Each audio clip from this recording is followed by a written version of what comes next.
Bueno, bienvenidos. Vamos a comenzar. Yo sé que nos agarran medio en curva, ¿no? Porque llegando primer día lunes y clases el lunes, a lo mejor me sugería mi esposa que hiciera como hacen ahí en Tequis con mis hijos.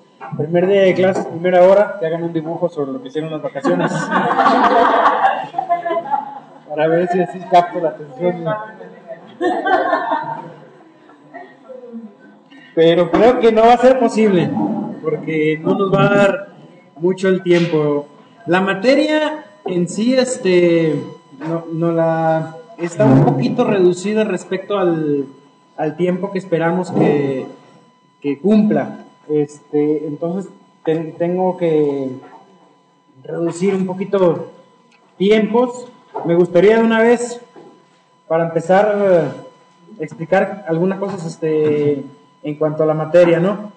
Una es en cuanto a cómo lo que son trabajos prácticos y algunas cosas que vamos a dejar ahí para que empiecen. Otras veces que me ha tocado darles a ustedes, les he dado chance que me entreguen los trabajos hasta el día del examen, pero ya me di cuenta que eso no ha sido muy bueno, porque ya sea que se les encima a la final estudiar para los exámenes y terminar los trabajos prácticos. Entonces voy a pedir que los trabajos prácticos estén dentro del periodo que se da la materia, o sea, esta semana y la otra, ¿sí? ¿Tienen su apunte todo, va? Algunos ya tomaron la materia, ¿no? Antes conmigo. Tengo uno. No, ¿quién más? No, la de hechos. Nada más. Creo que es la misma, o sea, no va a haber muchos cambios, así que, a lo mejor lo que hago es promedio de la calificación de antes con la de ahora. Ahí las tengo guardadas todavía, a ver si mejoran o empeoran. Tendrán que mejorar, no tienen excusa. Bueno, en su apunte, creo que en la última hoja, hasta el final, yo no tengo esa hoja porque la agregué.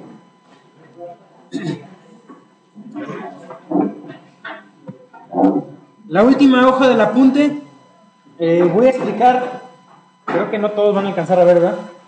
De allá no ven nada. A ver cómo le hacemos. Si no es que mi compu los tapa.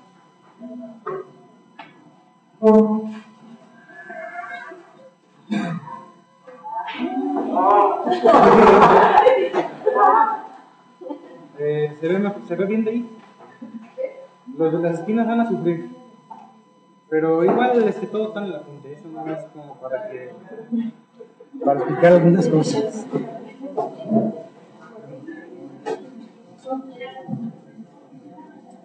Bueno, algunas tareas que les voy a pedir. La vez pasada les pedí 3 lecturas, ahora van a ser 2 nada más, porque se va a dar en 2 semanas. Una doble lectura, pero agrego unas cosas que no había dejado antes.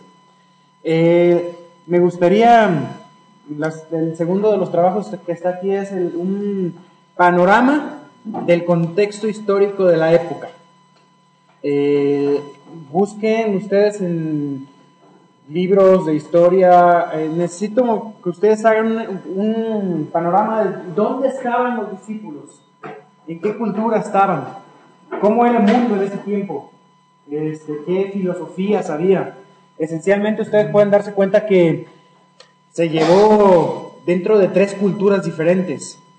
Fue dentro de la cultura griega, dentro de la cultura romana y dentro de la cultura judía. Entonces hay que estudiar un poquito sobre el helenismo. ¿Qué es el helenismo? El helenismo es un movimiento cultural muy importante que se logró con los griegos. Incluso si ustedes estudian un poquito, era Roma la que gobernaba, pero se hablaba griego. Y no era Grecia. Entonces, ¿por qué se hablaba griego?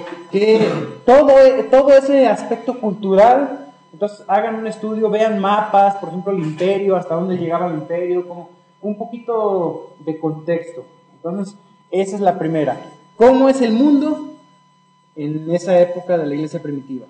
Hoy, si tú sales a compartir el evangelio en algún lugar, tienes que darte cuenta cómo es la cultura. Algunos de ustedes han tenido la experiencia de viajar por por aquí por la República y se dan cuenta que no es igual. Entonces van a un lugar y el evangelio se recibe diferente. Y eso es lo que me gustaría que ustedes vean, cómo era ese lugar. ¿Sí? Realmente no. Yo les dejo libertad en que lo hagan ustedes. Yo creo que mínimo, o sea, que sea una hoja por los dos lados, como mínimo. Pero ustedes pueden agrandarlo, hacer todo lo que hagan ustedes, disfrútenlo. Háganlo ustedes. Es para ustedes más que para mí. Es un estudio para ustedes. Así que dediquen tiempo. Libros muy buenos que ayudan, por ejemplo, está el manual bíblico. Da un poquito de panorama también. Realmente muchos comentarios. La Biblia Thompson al final trae contextos históricos. Entonces, hagan un estudio ustedes sobre cómo es el mundo en la iglesia primitiva. Este libro es justamente esa tarea. No sé si yo estaba buscando a ver si podía conseguirlo para que hubiera aquí en la biblioteca. Hace un par de años yo lo compré y con 100 pesos hubiera comprado 10. Estaban a 10 pesos cada uno, pero pues ya no había. Por ejemplo, aquí dice, si sugiere alguna cosa, geografía del Imperio Romano, el ambiente cultural, el helenismo, el Imperio Romano, el judaísmo, todo el aspecto que rodea eso. Entonces, es eso lo que hay que estudiar. ¿Sí? Igual yo lo traje como para que por ahí esa tarea la puedan coger un poquito aquí, pero pues nada más es uno. Ahí nomás dice, hagan la tarea. Así que no les da los datos. La siguiente tarea, una síntesis. ¿Se acuerdan del método de estudio bíblico, verdad? Les fue re bien el método sintético. Me acuerdo que lo odié ese, pero bueno, resulta ser que es muy bueno. El método sintético es uno muy bueno. A veces en el método de estudio bíblico lo usaron quizás para unos versículos, un capítulo. En ese caso me gustaría que lo apliquen en todo un libro. Entonces, háganme una síntesis del libro de Hechos. Eso lo van a hacer durante sus lecturas. Ahora, es muy sencillo lo que yo quisiera que hicieran, o sea, tampoco se me espanten. Veo caras de susto. Aquí hay un consejo. Incluso es el imprimir, como para dejarlo por ahí en algún lugar pegado, ustedes deciden dónde, que se den la idea. Durante la primera lectura, dice aquí, anoten ustedes en cada capítulo esas cosas. Primeras impresiones que tienen, o sea, qué les llama la atención del capítulo, cómo era el medio ambiente, eso les va a ayudar el estudio que hicieron del panorama, cómo es el medio ambiente en el cual se desenvuelve esa historia. Las palabras claves, busquen palabras claves del libro, por ejemplo, esencialmente palabras claves de Hechos, poder, denuedo, el Espíritu Santo. Entonces busquen palabras claves por secciones del libro, mientras van leyendo, por capítulos. En esta parte es bien importante algo, personajes claves. Personajes claves que haya, pero también en sí los personajes que salgan en ese capítulo. Hay veces que aparecen ciertas personas que no son importantes quizás en todo el libro de los Hechos, pero aparecen en algún capítulo. Entonces marquen personajes, eventos claves. Obviamente los personajes y los eventos siempre van a estar relacionados. El carcelero de Filipos, el Lidia, no sé, ahí van a aparecer diferentes personajes claves en cada historia. Algunas notas personales. Todo eso mientras van haciendo la lectura, la primera lectura, y cualquier otra observación propia que ustedes hagan, ¿sí? Durante la primera lectura. Durante la segunda lectura, pónganle título a cada capítulo. No se preocupen, no se lo voy a pedir para el examen. Les repito, estas tareas son para ustedes. Anoten el título de cada capítulo. A lo mejor no va a dar tiempo para que lo copien todo. Les voy a dejar la hoja para que la tengan. En esta idea de los títulos para cada capítulo, como lo hicimos en Génesis, cuando me tocó a los que estuvieron ahí, es como recordatorios de contenido, para qué hay en ese capítulo. Entonces pónganle ustedes títulos a cada capítulo. Después Ya en la segunda lectura también, cuando anotan títulos al capítulo, empiecen a hacer divisiones de segmentos. ¿A qué me refiero con segmentos? No siempre los capítulos incluyen segmentos. Por ejemplo, viajes misioneros.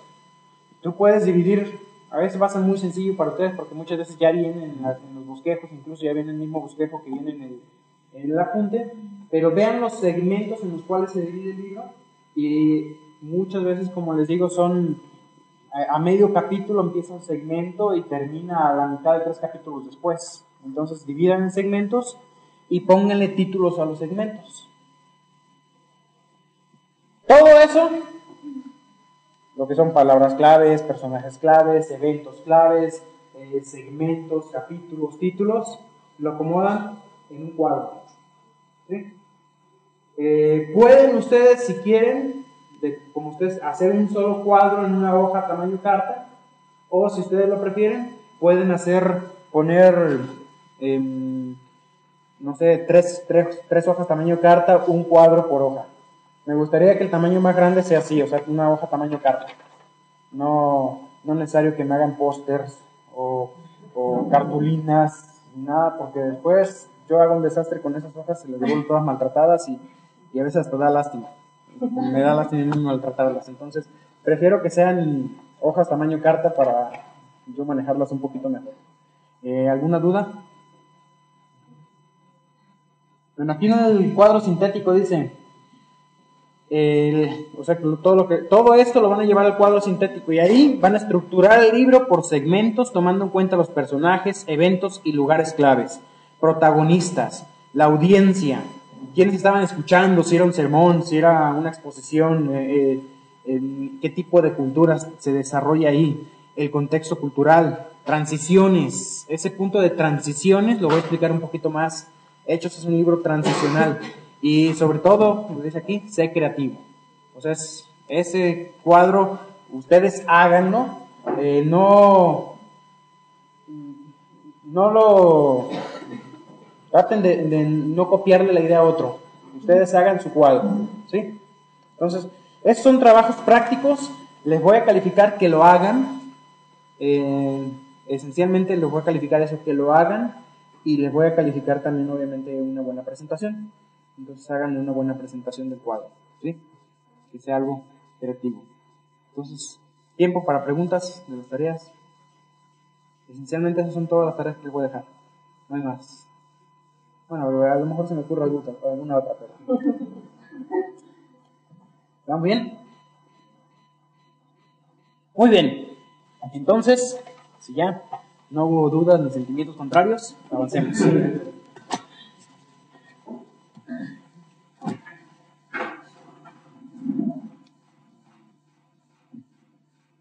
La introducción.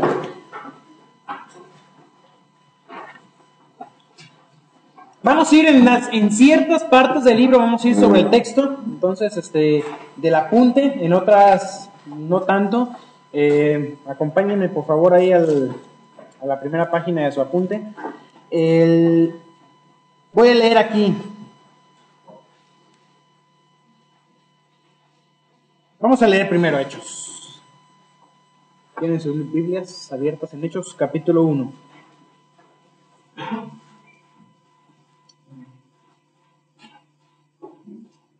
Alguien, por favor, que me lea los primeros 3 versículos de Hechos.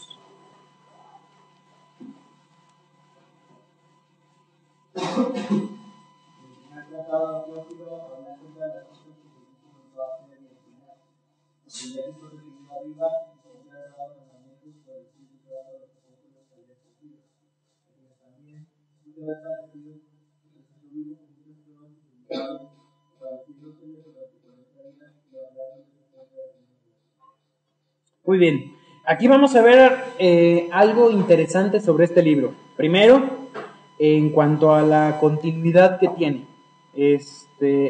Menciona el primer tratado a Teófilo. Dice, en el primer tratado, oh Teófilo, eso tiene que ver un poquito con el autor. De aquí vamos a encontrar quién es el autor. Si bien nunca dice el libro firmado por algún autor, el contexto pues nos lleva también al primer tratado. ¿Cuál es el primer tratado? Si ustedes se van a Lucas capítulo 1, versículo 3, se van a dar cuenta que ese es el primer tratado. Y comienza versículo 3 básicamente con la misma escritura, o sea, tú te das cuenta que es el mismo. Voy a leer versículos 1 al 3 de Lucas. Dice, puesto que ya muchos han tratado de poner en orden la historia de las cosas que entre nosotros han sido ciertísimas, tal como nos lo enseñaron los que desde el principio lo vieron con sus ojos y fueron ministros de la palabra, me ha parecido también a mí, después de haber investigado con diligencia todas las cosas desde su origen, escribírtelas por orden, oh excelentísimo Teófilo, para que conozcas bien la verdad de las cosas en las cuales has sido instruido. Entonces, se ve que el primer tratado es Lucas, el segundo tratado es propiamente el libro de los Hechos, y aprendemos algunas cosas. Voy a comenzar aquí con el tema del punto 2, en cuanto al autor, después me regreso a lo que mencionábamos antes. Dice aquí, es lógico entender que también el autor, si el primer tratado fue el Evangelio de Lucas, es lógico entender que el autor del segundo tratado también es Lucas. ¿Quién fue Teófilo? Hay diferentes opiniones en cuanto a quién fue Teófilo. Nunca aparece en los evangelios, nunca aparece tampoco en el libro de historia de los Hechos el nombre de Teófilo. Entonces, algunos han sugerido que hay que basarnos en el significado del nombre. ¿Qué significa Teófilo? Teo, Dios, filos, amado, familia. Entonces algo así como familia de Dios. Entonces muchos han llegado a pensar que Teófilo no es un personaje real, no es una persona, sino que estos dos escritos, Lucas y Hechos, están escritos básicamente para todos los que son hijos de Dios, la familia de Dios, por el nombre Teófilo. En lo personal me parece que Teófilo era una persona real. Personalmente, esa es mi opinión. ¿Por qué? Por cómo se dirige en primera persona, por el título que se le da como excelentísimo, también parece ser que ocupaba un lugar público en el poder. Entonces creo yo que sí era una persona propia que había recibido a Cristo, quizás con el mismo Lucas, pero Lucas quiso hacer un estudio, escribió el Evangelio de Lucas y escribió el libro de los Hechos, habiendo, dice aquí, estudiado todo y escrito todo, ya bien documentado. Fue Lucas un muy buen historiador. ¿Sí? Lucas, siguiendo con el tema del autor, dice, se unió al grupo de Pablo en Troas. Mientras vayamos nosotros estudiando los viajes misioneros, nos vamos a dar cuenta de eso, que hay un cambio en la escritura, cuando está hablando de ellos, y después empieza a hablar nosotros íbamos, nosotros hicimos, viajamos, y luego otra vez pasa al ellos lo hicieron. Entonces, como que es cuidadoso en incluirse cuando fue parte del viaje y en mencionarlo como algo pues en tercera persona cuando no fue parte. Entonces, él estuvo acompañándolos. Lucas fue compañero de Pablo en 2 Timoteo 4, versículo 11. También lo menciona. Alguien que me ayude a leerlo, por favor. 2 Timoteo 4, 11. Y si me ayudan a buscar también Colosenses 4, 14.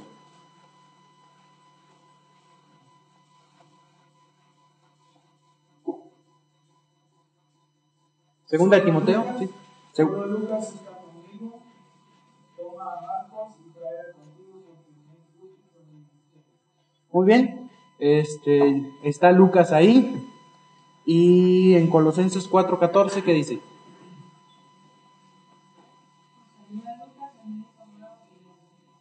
Lucas, el médico amado.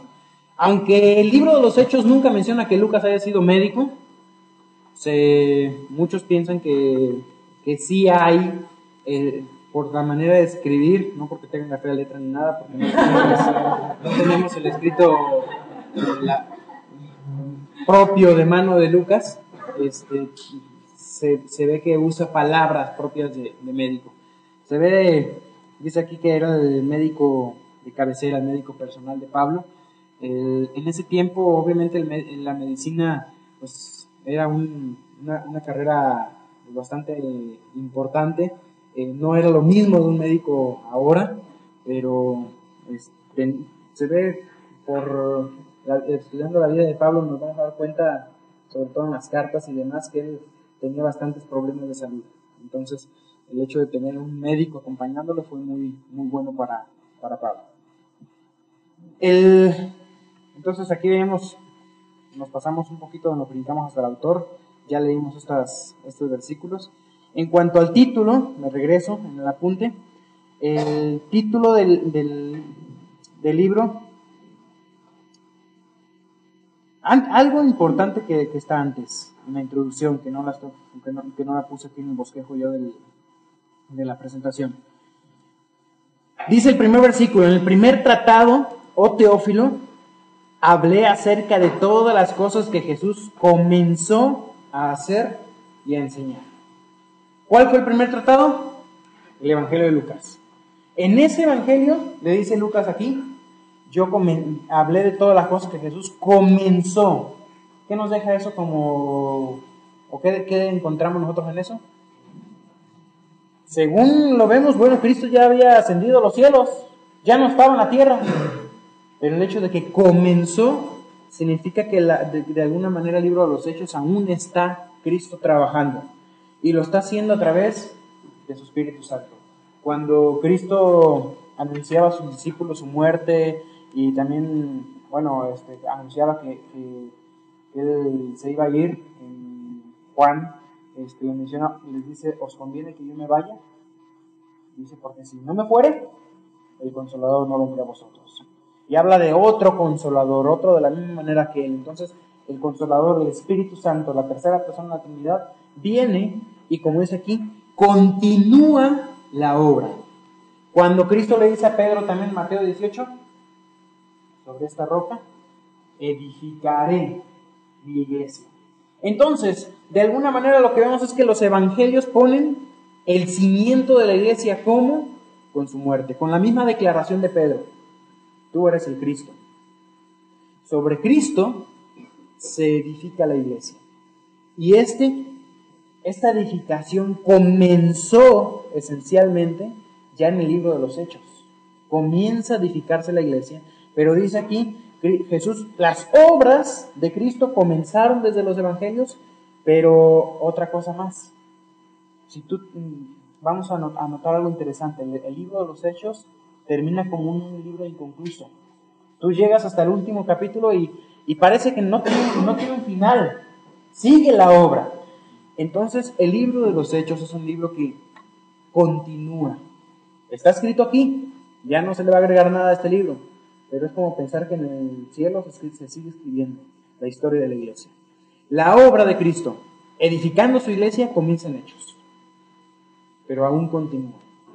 Cristo comenzó a hacer su obra desde los evangelios, continuó haciendo su obra a través de la iglesia en los Hechos y continúa hasta ahora. Jesús comenzó, pero hay dos palabras más: comenzó a hacer y a enseñar. Y esa es la autoridad de Cristo. Dos versículos. Vamos a ver con uno de ellos que vamos, porque esencialmente es el mismo. Alguien que me ayude, por favor, a buscar Mateo 7:29.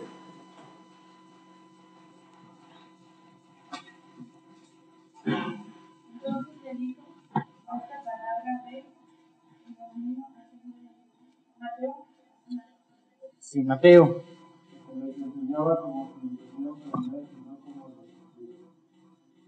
Muy bien, les enseñaba como quien tenía autoridad. ¿Por qué? ¿Por qué Cristo enseñaba con autoridad? ¿Qué hacían los escribas? Decían, pero no hacían. Y esa es la autoridad que nos va a dar a nosotros también poder enseñar algo. Como dice aquí, ¿qué fue lo primero que hacía Cristo? Dice aquí, primero, antes de enseñar, vivía. Hacer. Primero hacía y luego enseñaba. Ahí me ha tocado extremos, me ha tocado gente que hablamos en cuanto al evangelismo, que tienen que salir a testificar. Y hay gente que no, es que yo no tengo el don de evangelista, entonces yo testifico con mi vida. Mucha gente tiene ese concepto, es que es más importante testificar con la vida, ¿es verdad? Sí, es verdad. Pero a un Cristo que tuvo la vida perfecta habló. O sea, si alguien dice yo que en la vida testifico, seguramente tiene una vida mejor que la de Cristo. Porque a un Cristo tuvo que hablar. Entonces, pero no puedo yo hablar algo que no he vivido. Entonces, esa es la idea aquí. Comenzó a hacer y a enseñar. Ahora, aclaro un punto también en cuanto a la tarea que les estoy dejando nada más de la síntesis. ¿Cómo vamos a estar estudiando este libro? Durante el inicio vamos a estar viendo un poquito más a detalle. Yo quiero que ustedes hagan una síntesis. ¿Qué es una síntesis? ¿Qué es lo opuesto a la síntesis? Ahí el análisis es justo en el medio. La síntesis es ver el panorama desde lejos. Y la síntesis tiene que ir antes del análisis. Durante la clase lo que vamos a estar haciendo es un análisis. Y el siguiente punto no lo podemos hacer. Creo que aquí en el Instituto Bíblico quizás en alguna materia lo podrán hacer es exégesis. Entonces, exégesis es profundizar en cada versículo, palabra por palabra. Eso no será posible en la materia. Lo que trataremos de hacer es un análisis del libro. Y en algunas partes, entonces, la síntesis siempre debe de preceder al análisis. Por eso les dejo lo del cuadro sintético para que se den una idea así como pantallazo en cuanto a todo lo que trata el libro. ¿Sí? La fecha, fue escrito este libro alrededor del 60 al 62 después de Cristo. Evidentemente fue antes de la caída de Jerusalén. ¿Qué año cayó Jerusalén? Hermano de Tito. Año 70. Esa fecha es bien importante que la conozcan. Y obviamente antes del último encarcelamiento del apóstol Pablo, porque nosotros terminamos el libro de los Hechos en ese momento donde Pablo está esperando el juicio delante de César, pero tiene libertad mientras espera ese juicio. No se mencionan en el libro de los Hechos eventos bien importantes que se deberían haber enseñado, por ejemplo, en el año 70 la destrucción de Jerusalén, el resultado del juicio, la famosa quema de Roma, de Nerón, y todos ciertos eventos no se mencionan que ocurrieron en una fecha posterior. Entonces, la escritura de este libro debió haber sido por ese rango. Algunos se extienden un poquito más, pero el del 60 al 62 es lo más aceptable. Algunos ponen hasta 63. Importancia del libro. ¿Por qué es importante que veamos nosotros este libro? Bueno, dice aquí el relato de la extensión del cristianismo desde la fundación de la iglesia en Pentecostés hasta el fin del mundo entonces conocido. Eso es lo que vamos a ver aquí. En el versículo 3 dice también: a quienes después de haber padecido se presentó vivo con muchas pruebas indubitables, apareciéndoles durante 40 días y hablando acerca del reino de Dios. Entonces el fundamento de la iglesia se va a presentar aquí. ¿Sobre qué está fundamentada la iglesia? Sobre Cristo. La realidad de lo que Él hizo, su obra, su muerte, sepultura y resurrección. Y la resurrección de Cristo es algo que sobre ella está basada todo lo que es nuestra fe. Dice aquí, las pruebas eran indubitables. ¿Qué significa esa palabra? No es una palabra muy común. No había lugar a dudas, no se podían poner nada de esto en duda. ¿Por qué? Porque lo vivían, porque se dieron cuenta, porque dice que se presentó vivo. Jesús estaba vivo. Dice el apunte: caminó, conversó, comió y bebió con ellos y les mostró las señales de las heridas de las manos.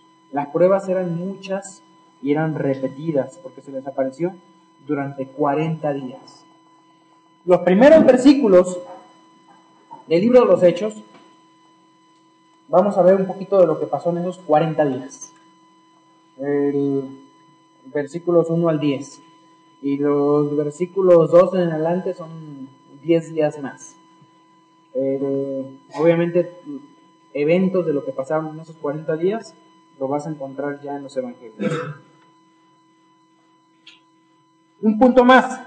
¿Por qué es importante estudiar este libro? Vamos a ver principios básicos de la obra misionera. Vas a darte cuenta aquí una manera de trabajar de Pablo y sacar principios para tu propia vida. Si Dios te está llamando a ser misionero, principios para eso. ¿A quién Dios nos llama para ser misionero? A todos. Es para todos. La gran comisión es para todos. El hecho de ir por todo el mundo y hacer discípulos en todas las naciones no es para los misioneros tiempo completo. Las misiones es para todos. Entonces vamos a aprender ciertos principios básicos para llevarnos nosotros a la vida. Uno de ellos, por ejemplo, es el hecho de cómo Pablo tuvo su iglesia local, rindió cuentas en su iglesia local. Otro de ellos que me gustaría a mí agregarlo quizás en su estudio sintético, por eso les pido los personajes claves, ustedes vayan notando algo que algunos grupos misioneros llaman el hombre de paz. ¿Recuerda la historia del hombre de paz? Cuando Cristo le dice que si hallas a alguna persona que sea una persona de paz en la misión de los 70, entonces decía, vayan, posen con él. Si hubiera algún hombre de paz ahí, después de que salgan, la paz pasará sobre ellos. ¿Se acuerdan el contexto, no? Entonces, la idea que vas a notar aquí es cómo, durante los viajes misioneros de Pablo, más que ocuparse de multitudes, ¿qué dice? Normalmente en cada lugar encuentra uno, a veces dos personas. Y esos son lo que podríamos llamarle así, el hombre de paz. Y es un principio también interesante de extraer del libro de los Hechos. Cómo Pablo realmente no estuvo tan ocupado en convertir multitudes. Estuvo ocupado en predicar el evangelio, detectar quizás a lo que llamaríamos la persona de paz y pasar tiempo con él. Es lo que Pablo hacía. Entonces, vamos a notar también eso como un principio de la obra misionera. A veces nos desviamos tanto nosotros en el evangelismo de poder lograr números que descuidamos el hecho de pasar tiempo con personas. Especialmente, dedicarle mucho tiempo quizás a una persona. Y fue lo que Pablo estuvo haciendo. Principios básicos de la obra misionera y principios de vida eclesial. Vamos a notar todas esas cosas. ¿Vamos bien? ¿Alguna pregunta ahorita de la introducción? Algunos retos de interpretación. Ese punto es bien interesante. El libro de los Hechos es quizás uno de los libros donde más problemas de interpretación se tienen, sobre todo dentro de las iglesias, de la mayoría de las iglesias hoy en día, iglesias cristianas. Hoy estamos invadidos de iglesias pentecostales. Y un gran problema de las iglesias pentecostales, sus problemas doctrinales se basan en una mala interpretación del libro de los Hechos. Nosotros conocemos, quizás ya estudiamos hermenéutica, y el hecho de tener una correcta hermenéutica te ayuda a tener una correcta interpretación. Ahora, el libro de los Hechos requiere una muy buena hermenéutica. ¿Por qué? Porque si no, sacas cualquier enseñanza. Vamos a ver algunos retos de interpretación aquí que están anotados. Primero, los discípulos esperaban el establecimiento del reino. Fíjate, versículo 6. Entonces, los que se habían reunido le preguntaron diciendo, Señor, ¿restaurarás el reino de Israel en ese tiempo? Ahora, Cristo no los reprende por la petición, nunca dicen, no les dio un par de zapes, ni nada. Les explicó. Y Él, de alguna manera, ¿por qué no lo reprende? Fíjate, ¿qué dice Mateo 19:28? Vamos a estudiar este punto quizás en la siguiente hora con un poquito más de profundidad. Pero el tema del reino Era todo lo que los discípulos esperaban. Mira,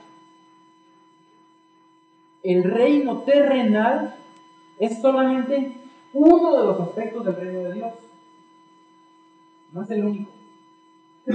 Pero era el único que entendían los discípulos. También hay otra gente, me ha tocado cristianos de iglesia de sana doctrina, que cuando escuchan el reino de Dios, dicen, no, eso no es para nosotros, el reino de Dios es algo que va a ocurrir durante el milenio. Y cualquier aplicación del reino de Dios hoy en día está mal. Por ejemplo, las parábolas de Mateo. Entonces, muchas cosas en cuanto al reino, nos va a tocar que entender esto. El reino de Dios, el aspecto terrenal del reino de Dios es uno de los aspectos, pero no es el único. Hoy en día el reino de Dios está activo, pero no en el aspecto del reino terrenal. Ese es el milenio. Ahora, ¿por qué los discípulos esperaban el reino? ¿Qué dice Mateo? ¿Qué era Mateo 19:28? ¿Quién tiene?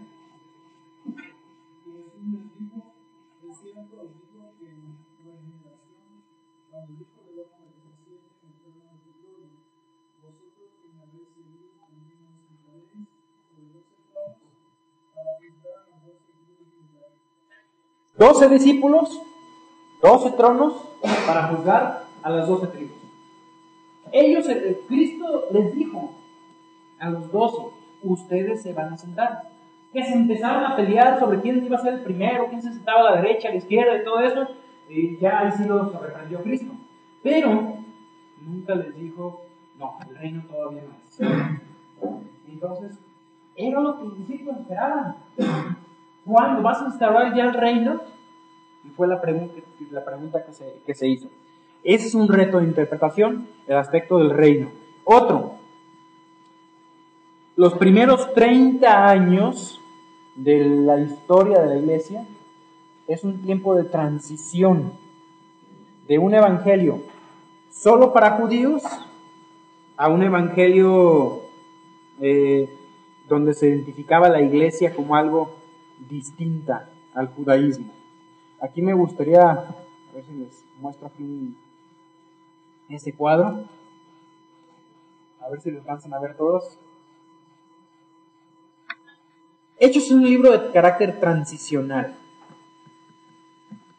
Vamos a ver, desde la primera sección del bosquejo que ustedes tienen ahí en su apunte, los capítulos 1 al 7, esencialmente los que escuchan son judíos, se mueven en un mundo judío, el centro es Jerusalén, el personaje principal es Pedro, y el tema del cual se habla y se predica, y cada sermón menciona el reino. Va llegando a una época de transición, que es esta, los capítulos del 8 al 12. En esa transición vemos que ya no son judíos los que escuchan. ¿Quiénes escuchan? Todos. De pronto vamos a encontrar a los samaritanos, al etíope, a Pablo, diferentes culturas que escuchan el evangelio y se convierten. En los primeros capítulos del 1 al 7, el centro de Jerusalén, pero aquí vamos a ver una palabra clave interesante que usan los judíos, es la diáspora. ¿Qué significa diáspora? Fíjense el origen de la palabra. La palabra día tiene que ver con esparcir. Y espora, que son semillas. Entonces, el hecho de repartir la semilla, los cristianos fueron esparcidos por todo el mundo. Termino el cuadrito así rápido. Ya los personajes, vamos a ver a otros. El reino pasa más bien a hablarse de la gracia. Y finalmente en los últimos capítulos del 13 al 28 ya no es dentro de Israel, sino es hasta lo último la tierra. El centro no es más Jerusalén, es Antioquía. El personaje principal pasa a ser Pablo y la gracia es confirmada. Entonces, Hechos es un libro transicional. Eso es algo bien importante que hay que captar. Se los dejo ahí para que los que no vieron, entonces quieren tomar el receso y continuamos.